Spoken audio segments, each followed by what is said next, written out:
Okay, so H2O.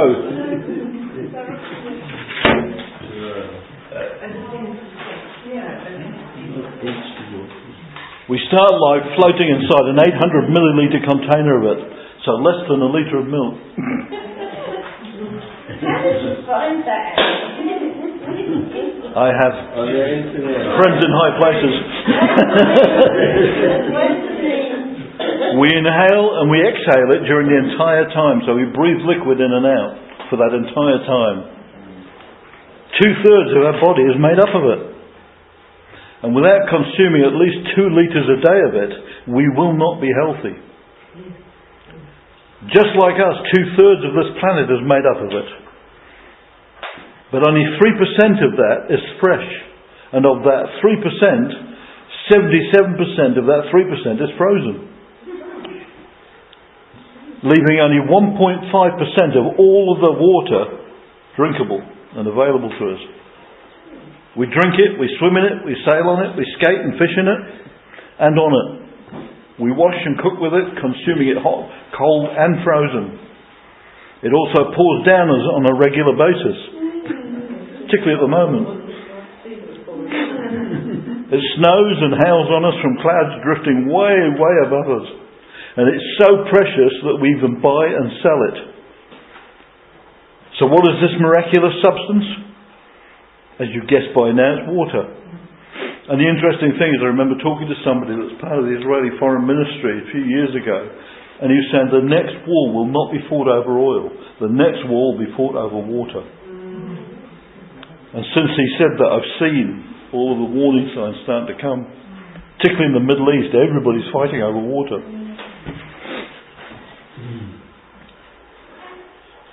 And if you actually buy it in the supermarkets, it costs more than soft drinks.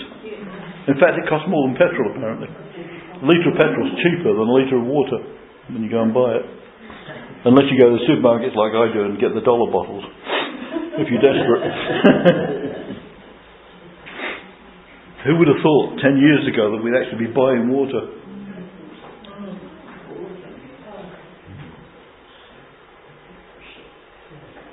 It's one of our most urgent regular needs.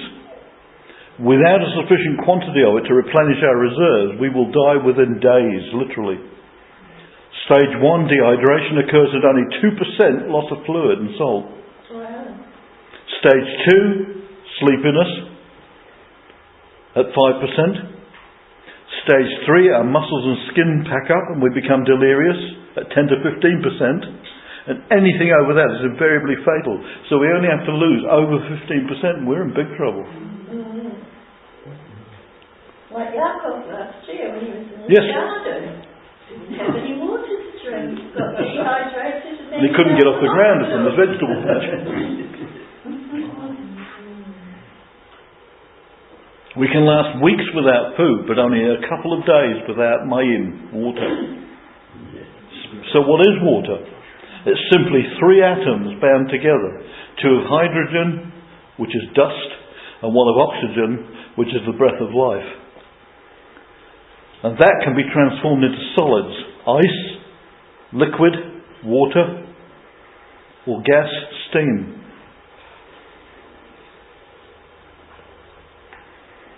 And this is why it says that there's life in the blood. Because without oxygen in the blood, there's no life.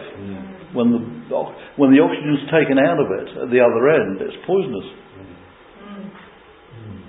And again, that's what salvation's like. It's like, which side of the heart do you get your nutrition from? Do you get poisonous stuff from that side of the heart, or do you get fresh oxygenated stuff from that side of the heart? So on Monday evening we celebrate Shemini Atzeret, which is the 8th day, which it says in there is a separate day. It's a holy convocation which follows the 7 days of Sukkot. Some will also follow tradition and celebrate Simchat Torah, or rejoicing in the Torah, as this is the traditional end of the cycle of Torah readings for the year from Torah, and the beginning for the next year, an endless cycle, and it's always been an endless cycle. This time of year is all about Yeshua HaMashiach's return, about the bridegroom coming for his bride. But it's also about supply and demand. There is an unlimited supply of living water, but there's a lack of demand for it from people all around us who spend their entire time wandering through the wilderness, a dry, barren spiritual wilderness, who don't even realise that they're slowly but surely dying of thirst. During the time of Yeshua's first physical visit, the high point of the Sukkot celebration was Simchat Brit HaShoeva. The daily drawing of Mayim, or the water libation ceremony, was on a daily basis, when the people called upon Yahweh to provide heavenly water, or rain for the next harvest season. And every morning during that time, they would go and draw water from the pool of Siloam. This was a spectacular event that was full of ceremony and drama, and reached its peak on the last day of Sukkot, called Hoshana Rabbah, the Great Supplication. If we can just say something else. I spoke to Ned about this yesterday, because Stern doesn't know some of these things. And she says that is something that the rabbis have brought in. No. I need to clear it, because she told me that Stern got it wrong. And so they've investigated, and I just want This was during the temple time. This wasn't afterwards, when the Parashim took over and invoked the rabbinical system. This was before the rabbinical system. And it had always happened this way. This is why Yeshua, when he went up there, knew this was the daily libation and said, "Come you all who are thirsty, and you'll never be thirsty again." He was using that illustration then. And one of the reasons they went to the pool of Siloam was not just for water, of course, but they went for healing. And again, he spent time there, healing them without having to dip themselves in the water. While we're there, I might as well go back to it. Put it too far back, don't we?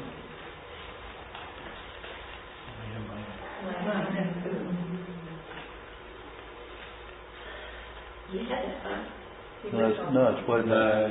It's right back at the beginning. It's my fault. That's the lower pool of Siloam, as it is now.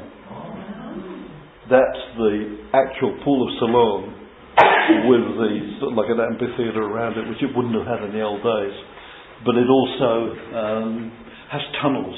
That was the aqueduct that water used to go through to Jerusalem, which is why when they were under siege they had no problem, because they had the aqueducts taking water to them. They had a complete supply. But a few of the people who've been to Jerusalem have walked through some of those tunnels and aqueducts and things like that.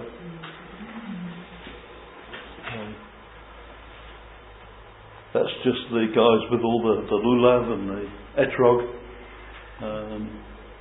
That's Simchat Torah, rejoicing with the Torah, and literally in the Western Wall, hundreds of them will dance with Torah scrolls all around the square the whole time.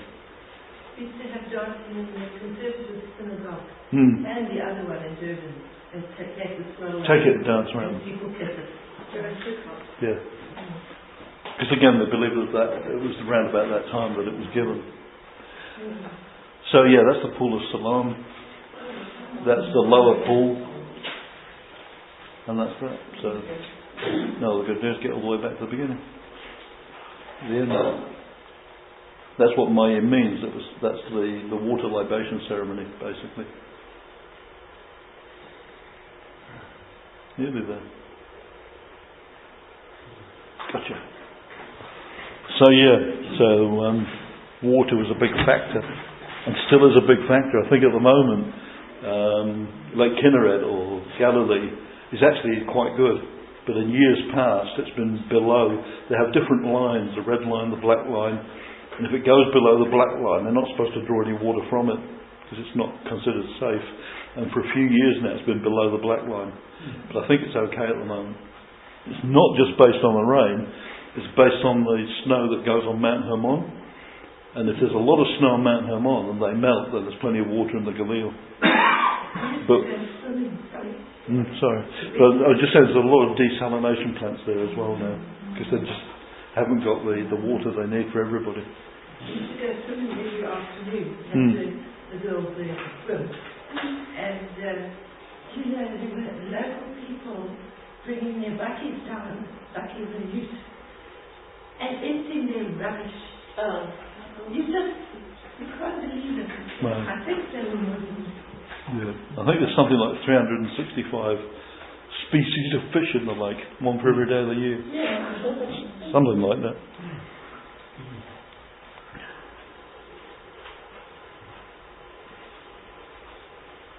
So every year they pray for rain for the coming year.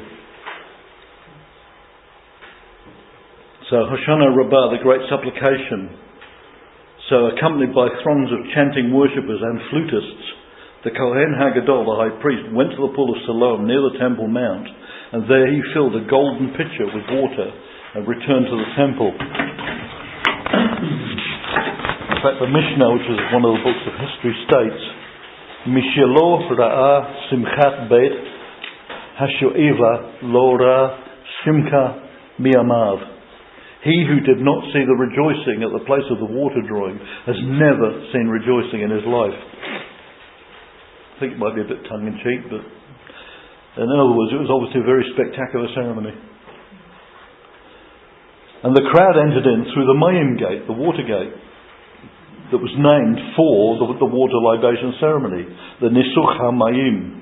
And the singers and the worshippers began cantoring or singing the words of Psalm 118, which is called the Great Hallel, or the Praise Psalm.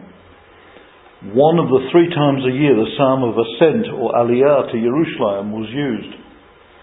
Today in the synagogues, participants make 7 circuits of the synagogue with the lulav and hit the floor with willow branches while pronouncing a bracha. But Yeshua chose this day of Sukkot to offer a never-ending supply of living water to the crowds at the temple. He also promised it to the woman at the well when he offered her living mayim. And in Revelation 7:16-17, he promises it to us as well, saying we will never again be thirsty or hungry, and that he will lead us to springs of living mayim and wipe away every tear.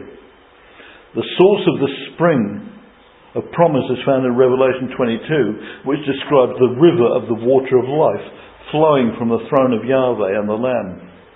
And in verse 17, as a final comment, the Spirit and the bride say, "Come." So let anyone who's thirsty come and take the water of life free of charge. And as we've talked before in the past, there will actually be an earthquake when he returns. And when that earthquake happens, what is where is now the Temple Mount and everything else will actually split in half, and the springs that are there will divide and go that way and that way. So there'll be a new source of water. And they've since found out there is actually a natural fault at the base of the mountain. So it's there ready for him to just push the button. Part of the Great Rift Valley. It's part of the Great Rift Valley. Yeah. Yeah.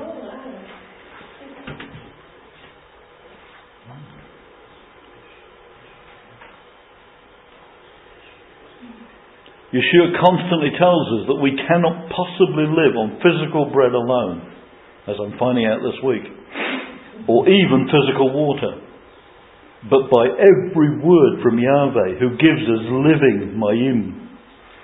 Our physical body needs the first 2, and equally our spirit needs the second 2. So our body and our spirit needs water and food. And because it's just like our physical body, when our spirit is dehydrated, we get sleepy at as little as 5%. So it doesn't take much for our spirit to get sleepy. And our energy rapidly disappears, and we don't discern things very well after a certain point. And the worst part is that finally spiritual death occurs, and we lose all of our sensory abilities to see, smell, taste, hear or feel. But at redemption, when we're redeemed, a miracle of restoration takes place. Our spirit is instantly restored, revived and rehydrated and brought back to life. That's the transaction that takes place at redemption, is our spirit is totally rehydrated and our senses suddenly fully return. I remember one of the first things I remember when I got redeemed was suddenly the sky looked brighter. Everything around me looked brighter. I had a whole new perspective on life. So I can see there the physical senses come alive, but the spiritual senses come alive. You start to see things you've never seen. You're aware of things. You discern things. And you think, where's it from? That's where it's from. You know, that's what happened to the husband. Because her husband said, "Hey, I thought I got a proper Jewish bride. Go. And go and do your Christmas and Easter and So she said, seriously to God, an Israeli soldier, so she said, and God showed her that she's walking in crystal clear water on a dipping stone, and as soon as she touches these false celebrations, the water's muddy. Yes. So that's why people are so dozy, because they're doing all these things. And last night, he said, when Yeshua comes, he's going to say to you, I never told you to do that. Yeah. I never told you to do that. And so we know this. So after this miracle of restoration takes place, and our senses fully return, we cannot just sit back and relax at that point. That's what tends to happen. That's it, I'm redeemed, I'm saved. Yeah. You know, here's my insurance policy, I'm going to stick it on the shelf, lock the combination, and every time I want to be reassured, I'll open up the safe and look at this insurance policy. It's a bit like the mitzvah. It's not the beginning. No. It's now the end. Yes, exactly.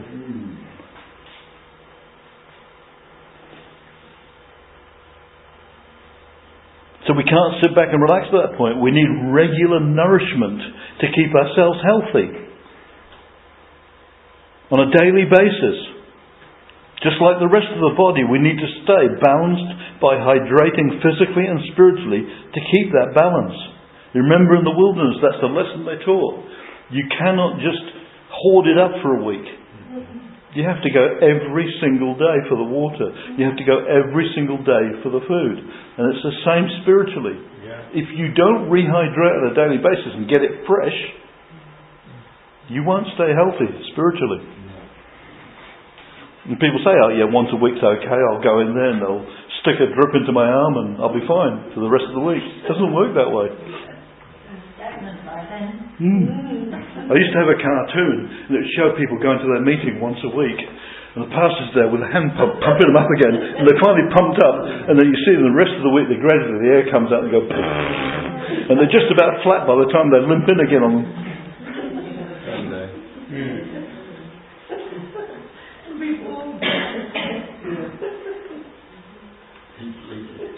We need to stay balanced by hydrating physically and spiritually to keep the balance. Because without living Mayim, there can be no healthy spiritual growth. And there can be no functioning body. Why? Because 2/3 of that body is made up of spiritual water. Just like the physical body is made up of 2/3 physical water. So 2/3 outranks the other third. And that's how it should be in our body. Our spirit should outrank our flesh. Because it's 2/3, 1/3. You notice when the angels came down, 2/3 there, 1/3 came down. Yeah. We have the majority.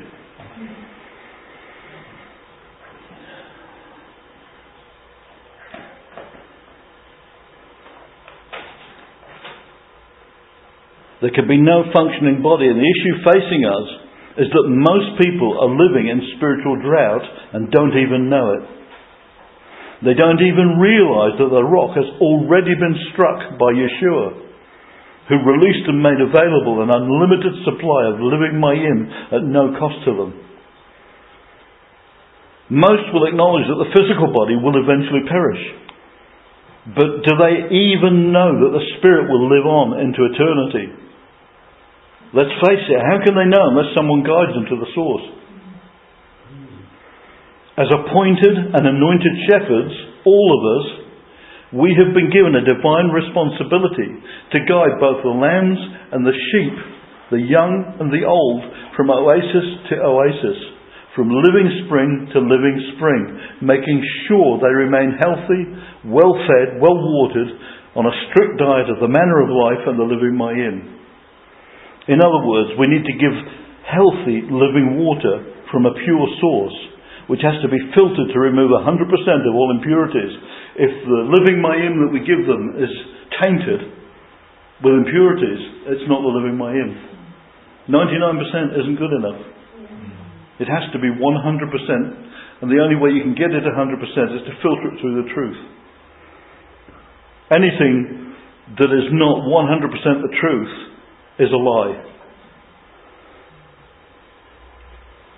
99% of it isn't truth.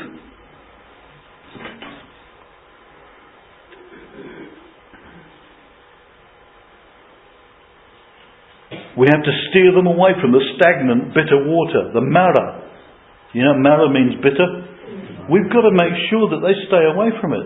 If we were leading sheep through the desert, we would go and test the water, and if it was bitter, we wouldn't let them drink. No different with the people all around us.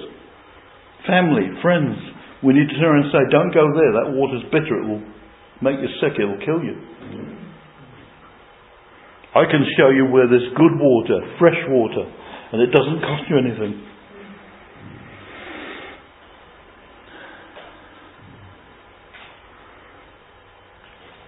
Psalm 23 is the blueprint for this process, and it's demonstrated perfectly by our Master Shepherd, who has and always will perform this process perfectly. And we've read it now. So many people say they want to experience this promised baptism of the Spirit, living water, but they complain that they weren't given it. What they're actually saying is, they're implying that they have a sense of unworthiness. Does he have favourites? Does he give some people the mayim, the Spirit, and not others? Doesn't sound like my Abba. It's available to all who want it. He may have a precondition and say, you need to do this, whatever, but it's available to all. He doesn't have first, second and third class citizens. Well, you know, if you're number one, if you're a spiritual heavy, then you get it all. If you're here, sorry, you miss out on the gifts. It doesn't work that way. Who does it say pours out all of the Spirit in the last days in chapter 2 of Acts? All mankind. You'll have 5-year-olds prophesying to you. Well, that'd be unique. Not the first time either.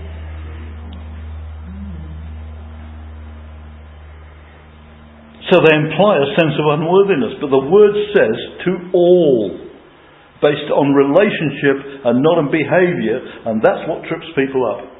Because they think that what they receive or don't receive is based on behaviour and not on relationship. If you've got the relationship, then you've got the relationship and it's available to you. It's not based on your behaviour, whether you've done the right thing or the wrong thing. That's a separate issue. And that's based on forgiveness and unforgiveness. But relationship and behaviour are two totally separate concepts. You cannot tie the two together. And I've been through that many, many times. But don't turn around and say, well, I haven't got this because I don't deserve it. Of course you don't deserve it. None of us deserve anything. Get it over with once and for all. I don't deserve anything. If I really got what I deserved, I wouldn't be standing here.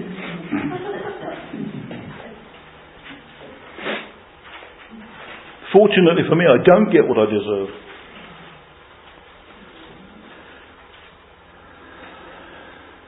The word says to all, based on relationship and not behaviour.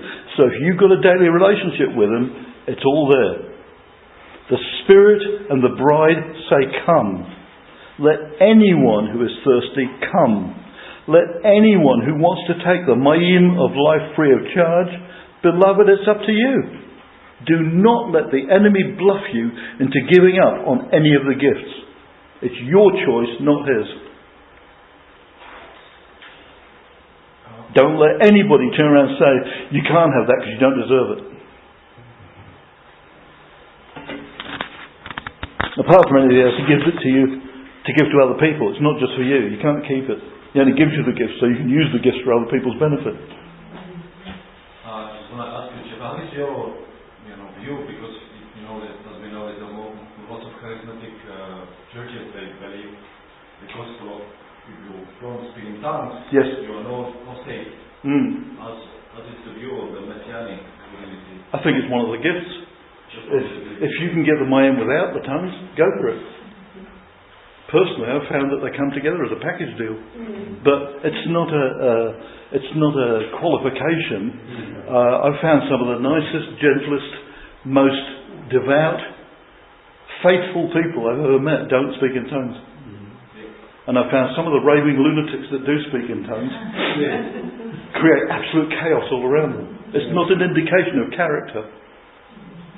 He's more interested in our character than our gifts. He's more interested in our character than our ministry. And if a few more people got their character right before they went into ministry, we wouldn't have some of the absolute disasters we see all around us. Where they get tripped up by the girls, the goals and the glory. Sometimes all three.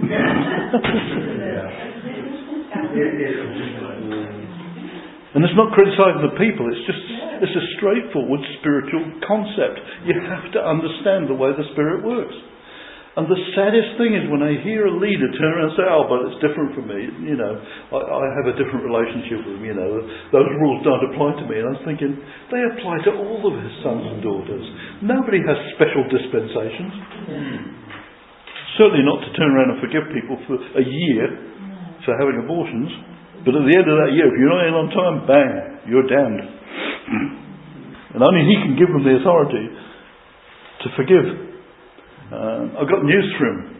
None of them have got the authority to forgive. Only Yahweh can forgive. Only Yeshua can forgive. But he allows all of us to forgive and be forgiven. We don't have to go through some institution. Anyway, I won't get into that.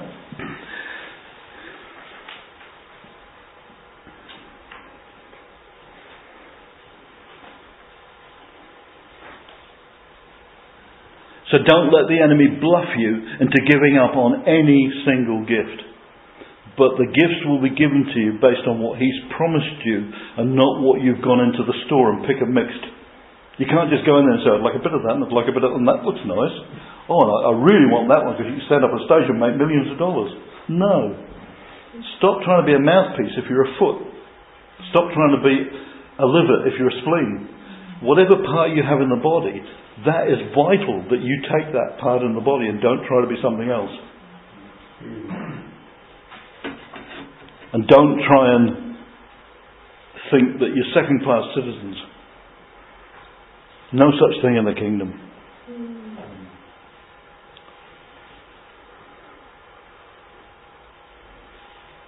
The key is right there in front of you to reach out and accept it. How do I know? Because Yeshua said that he went to the enemy and took the key back. The key is there. All you got to do is ask him. And it doesn't come with a plastic spoon or a big block round it like it does in the garage. This is a key that you can have freely. So just thank him for the gift that is freely available to you. Stop begging him for them. We're not beggars, we're children. Your children, well, I'm sorry, but yeah, they do. They do come and beg for ice cream and food, but they shouldn't have to. But children don't have to go to their parents and beg for things. They go to their parents and they give it to them because they love them. Not because they have to. And he's exactly the same. We don't have to beg for gifts. We don't have to beg for healing. We don't have to beg for any of these things. We don't have to go on hunger strikes to get what we want. No, my 3 grandsons didn't know me very well. And I said to them, "What you want for whatever, Christmas, I don't know, birthday." And the one, and in fact they all started whining. They said, "Oh, Grandma, please, Yes. please." And I said, if you whine, I can't understand you. Yeah. And their mother was hiding behind the corner. She said, "Please, they have never whined to me." See, you've done her job for her. She should have had the guts to stand up and do it herself. But grandmas and granddads, they do that thing. We have special gifts that they don't have. But who likes somebody whining for things? And yet so many people, their prayers are just whining. It's just a shopping list.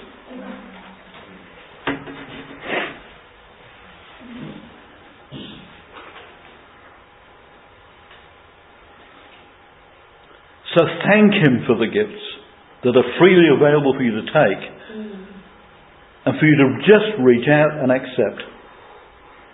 Thank Him for the gifts. Reach out and accept them. Don't ever be put off by the man-made misconceptions or preconceived ideas and formulas laid on you like a heavy yoke, like Henry was saying. All these things that are laid on people and told to people. I've seen it. You're not leaving this office until you speak in tongues. I mean, it's just... I don't know what kingdom they're from, but it's certainly not mine.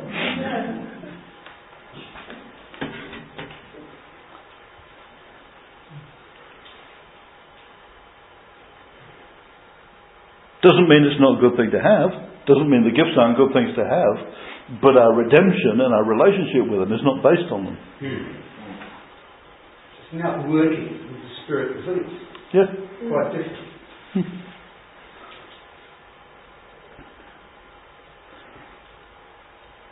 So these ideas and formulas laid on you like a heavy yoke. It's not about being charismatic. It's not about being Pentecostal or lacking in faith. That's my favourite one. Oh, have you got enough faith? If you understand what the word actually meant, that the word actually means trust, then you can answer that sensibly. And say, well, I trust a little bit. And you say, well, that's a good start. Let's build on that. Let's take that little mustard seed, let's water it, and let's grow it. And bit by bit, you'll trust me more, and you'll trust me more, until you trust me completely. He can work with that. Faith? What's that? Is that something you're a part of? Is it something you've got to have more of? That only the people that stand up the front have? These are the misconceptions that people have. I think there's a very thin line between having faith or trusting God and testing Him. Yes. At the same time, you just have to be careful. Yeah.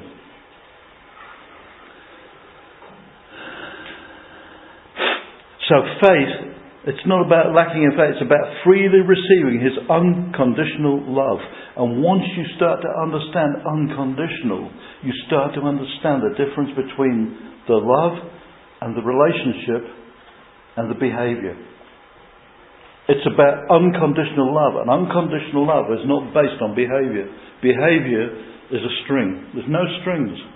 Unconditional love is unconditional love, or it's not unconditional love. And if it's not, then it's not real love. It's not ahava. It's not carnal love. It's not all the other different types of 7 translations that the Greeks give for love.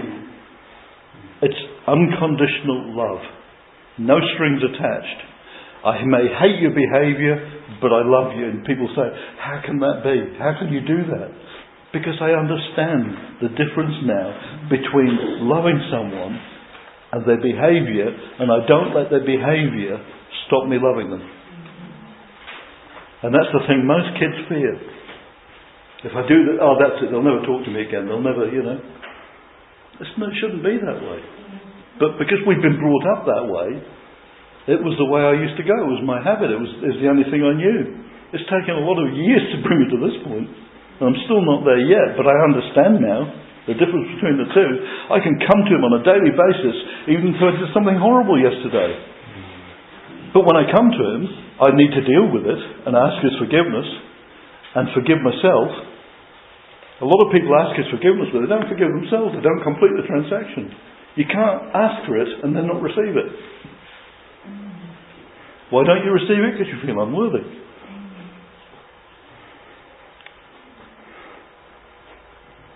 And the enemy will bluff you and bluff you and bluff you, and he'll use people around you to lay heavy burdens that they won't lift a finger to help carry. They'll just send you out there totally burdened down. How many people have come out of meetings feeling like a donkey that's all loaded up? Because we've just been blasted.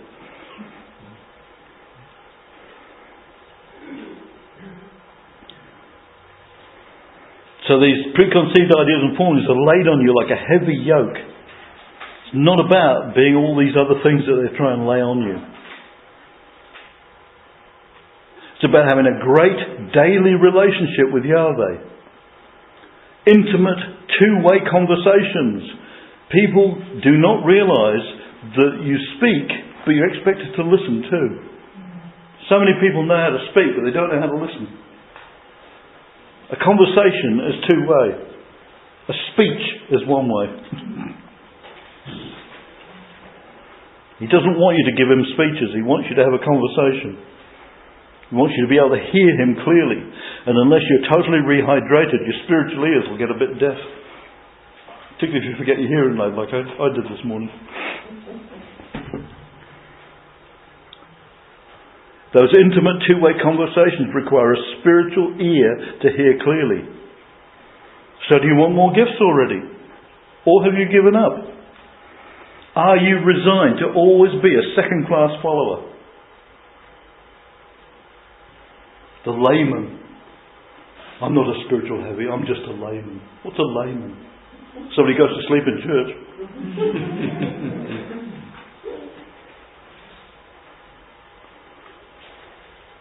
The good news is that there is no first, second, third or any other classes in the kingdom. There are no classes in the kingdom. You don't need a special ticket.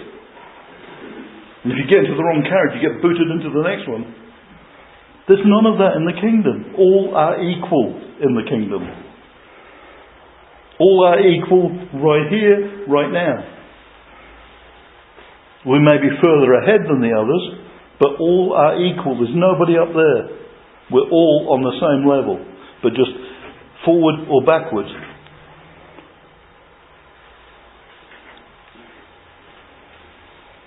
We're all equal in His presence. So what is it that you really, really, really want? Do you want the gifts that He wants? Then He wants to give them to you. It's a win-win situation. You want them, He wants to give them to you. But accept the ones He wants to give you. Don't just turn and say, but I'd like that one, because that's up front. I'd like this one, because I don't really like standing in front of people. I'll have the gift of washing up the dishes. My wife suffered from that for many years. She preferred to be in the kitchen and we see many others like that. And Abba will constantly turn around to him and say, no. I want you to stand up the front and I want you to speak. And it's hard for some people. So you've just got to let Him guide you through the process. And don't let Him or anybody else, don't let anybody condemn you. Oh, that's just a gift of servant, that's just a gift of helps. That's what people used to say, didn't they? Oh, no, that's just the gift of helps. I find the gift of helps is the most valuable gift. Without the gift of helps, we'd never get anything done. Anne-Marie has the biggest gift of helps I've ever seen. She helps everybody, everywhere, all the time. And Paul as well. But it's misunderstood with that gift of helps. It's actually the gift of servanthood. They have a servant heart. Who had the servant heart? King David. Who else had the servant heart? Yeshua. They were both servant kings. And the greatest shall be the least. Yep. So the servant in society is the bottom rung, but in the kingdom of God it's the highest rung. Yes. But I built the Crystal Cathedral in your name. But I healed lots of people. But I prophesied over lots of people. I brought all this money into the kingdom. I can prove it. Look at my bank balance. Well, that's fine. You can do the dishes. Yeah. And what did He say to them? But I never knew you. It's about relationship. And relationship isn't based on anything but equality. I love all of my children equally. I like them differently at times. I like some of my children more at times than the others, but I love them all equally. And Abba's the same. He doesn't have any super apart from Yeshua.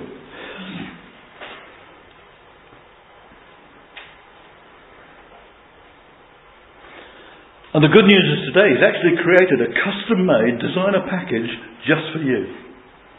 It's got a special label with your name on it. And it's your package and you're the only one that He can give it to. Because it's been custom-made just for you.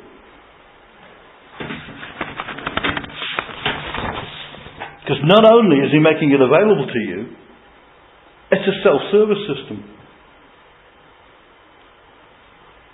You don't have to wait for it to be delivered. It's self-service. No more begging. Wouldn't that be good?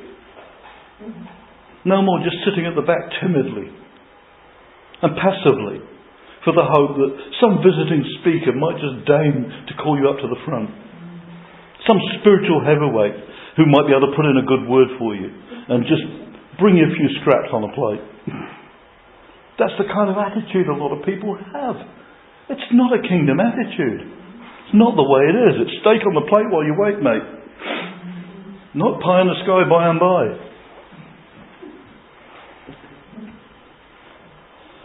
Abba doesn't force feed his children, though. People turn and say, oh, I'm this and I'm that and the other. He won't force feed you. He'll just put the plate there and let you help yourself.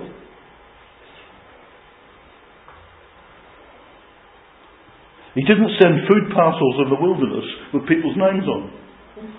He just laid out a blanket of it and said to everybody, go help yourself. And he does the same for us.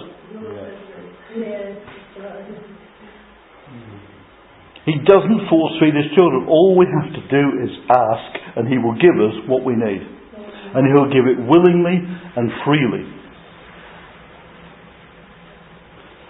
But he wants you to reach out. The choice is in your hands. If you have a relationship with Abba, then you have a relationship with Derech HaKodesh, which takes care of that thing about tongues. That's not the only definition of having a relationship with the Derech HaKodesh. The most important hallmark of having a relationship with the Derech HaKodesh is that he's the Spirit of truth. So if you really want to prove that you've got the Spirit, then speak the truth. Far more important than what language you speak it in. Unless, of course, he tells you to go and witness to some South American guy, then he has to give you tongues so they can understand you. Which is exactly what happened on that morning.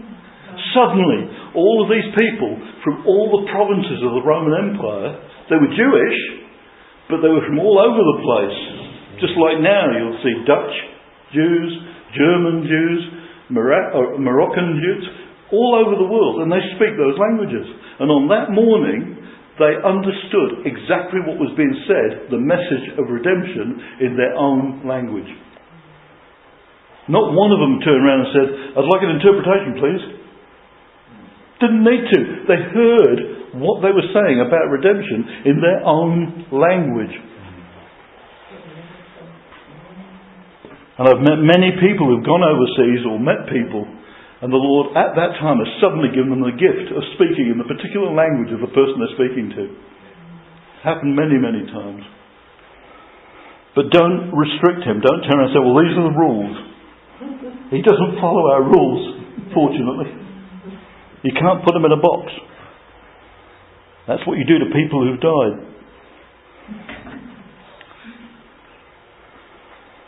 So our relationship is with his Derech HaKodesh, his Spirit of truth.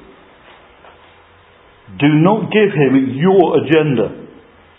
Give him the freedom to operate fully in and through you any way he chooses. No restrictions. That's real trust. And it helps because when he's done things for you and he's fulfilled those promises, you trust him a bit more. And you do get just to the stage and say, I don't understand this, I don't know how it's going to happen, but I trust you. Doesn't happen instantly. Just the car you got, that house. And the house you had with the light. Yes. But it's like this visit to Australia. We've given up. Yeah. Courtesy of the Mission Funding Society called the Tech Check. We're going to be going, we're going to be flying. So there's all these things that he does. And I don't turn around and say, oh, but that's secular, I want something spiritual. I'm just happy for him to do it any way he likes. But he provides for us, he always has. But it's not what it's about. It's so easy when that happens. Particularly, we lived by trust for 2-3 years when we were at Rima. You do get to the stage where you start to take it for granted, you get used to it. You start asking for bigger and better things, and he teaches you, like any young child, to have some character. And you realise it's not about what he provides, it's not about finances, it's about a relationship and it's about trust. The only reason he does those things for you is to teach you to trust him. Not about money. He does other things, and it's to teach him to trust him. And once you trust him, the finances and everything else don't make any difference. Like Paul, we've learned to be content in little and content in a lot. And believe me, you think, oh, that's silly. It's not. It's sometimes harder to trust Him and stay on track in a lot than it is on a little. Because on a little you're desperate, you spend a lot of time with Him. Makes you humble too. Yeah. And if He wants to get your attention, that's often how He puts the brakes on the finances. That's certainly the way it works with me anyway.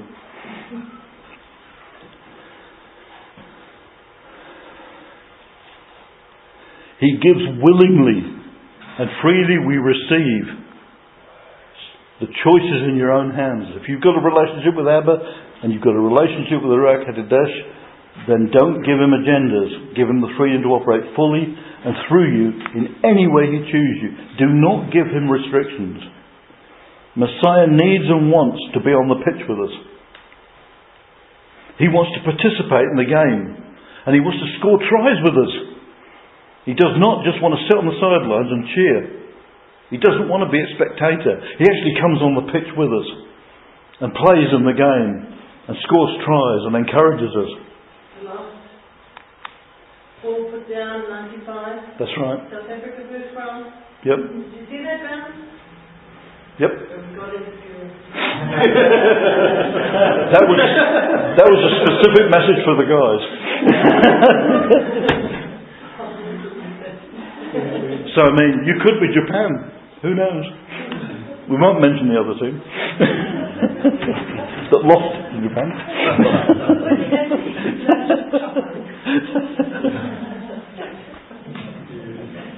Even more, you could be like Wales, and we won't mention the other team that lost to them either. Well, I said to Robert, since Britain has lost to Wales, what are they doing? Well, they're wailing. The Wales. One more chance. They could very well get knocked out the first time in however many years they've had the World Cup, that the host nation actually gets cut out before they even get to the quarterfinals. There could be a lot of mourning happening.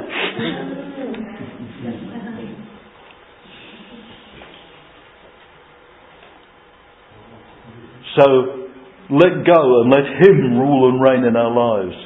It's time for us to get off the throne. We're saying, but it's my lazy boy, it's my throne. And He's saying, but I just want to sit on it. No. You're given the boot. You're the spare tyre. I only drag you out when I need you. And I'm flat. But He wants to sit on the throne. Because He knows that unless He does, things will never be right in our lives. But He does it alongside us, not above us. It's not the ladder relationship.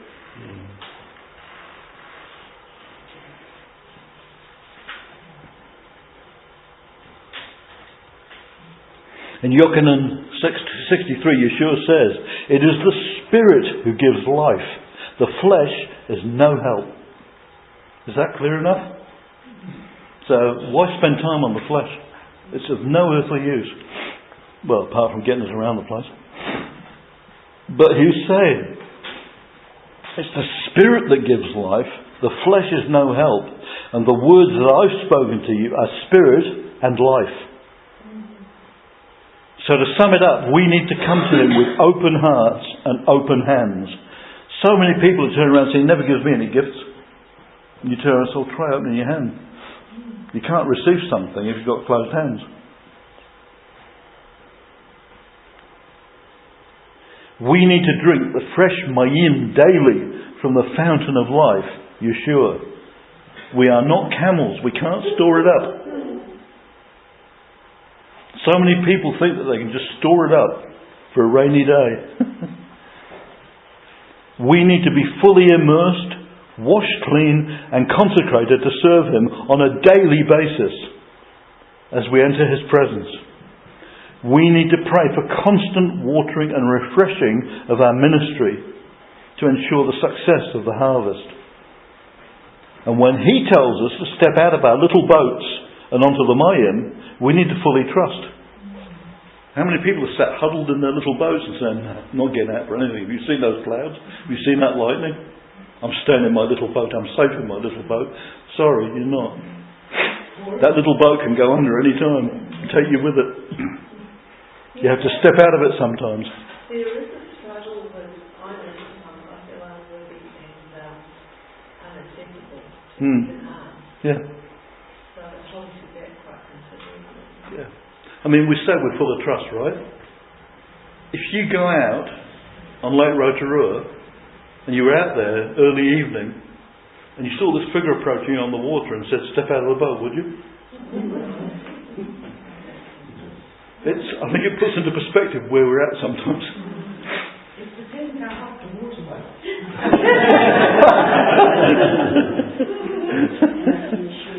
See? Putting restrictions on him.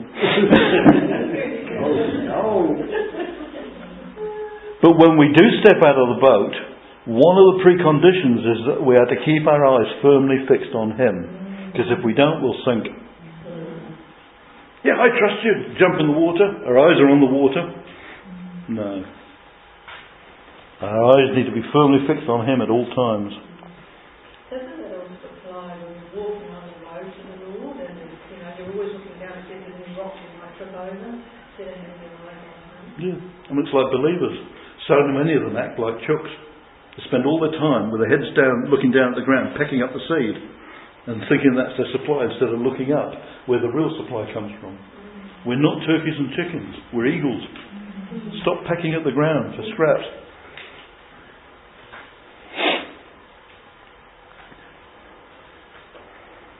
He is our fountain of life. He is our sparkling oasis. And Psalm 23 is all about an oasis. It's not about a sparkling little stream with rocks and green trees. It's an oasis in the desert. This is an oasis in the wilderness. And we need to move from oasis to oasis. If we're caught in the middle without water, we're done. Except for when our rock's there and He supplies us.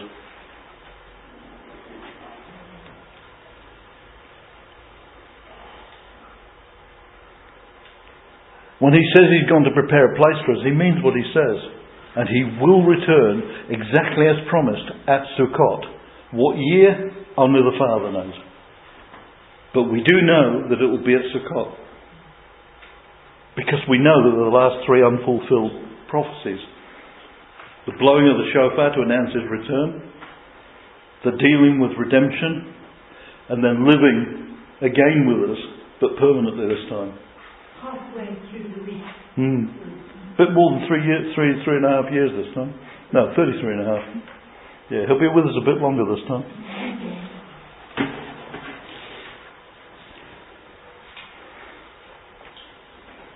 So Baruch haba b'Shem Yahweh. Blessed is he who comes in the name of Yahweh, the Elohim of Abraham, Yitzhak and Yaakov, the Elohim or the God of Israel. So Shalom Michya Ma'ayan Mayim. Living fountains of water. Shalom. When Shalom is reduced for 1,000 years, will we still be in this Sunday form, or will that be... Most of us won't be in any bodily form. So that 1,000 years, what form will we be in? I don't know. I'll wait till I get to head office and they'll issue me with a prospectus. I don't know. However He wants to do it is fine, but He does make it quite clear that when we're living with Him, our bodies won't be flesh. So, that's your homework for this week. Ask Him, what form will I be in when You return? See what He says to you.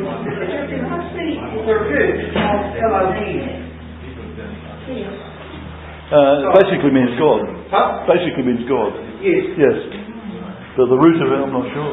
Ask Yaakov. Yaakov's the... So no, I'm not sure what the root of Elohim is. Yeah.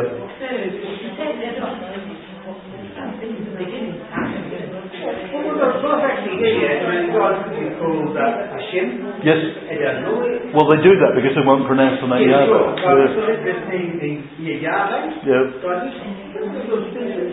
Yeah, but again, you see, these things mean something, and it's a question of finding out what they are. Like Yahweh means I was, I am, I will be. Hashem just means the name.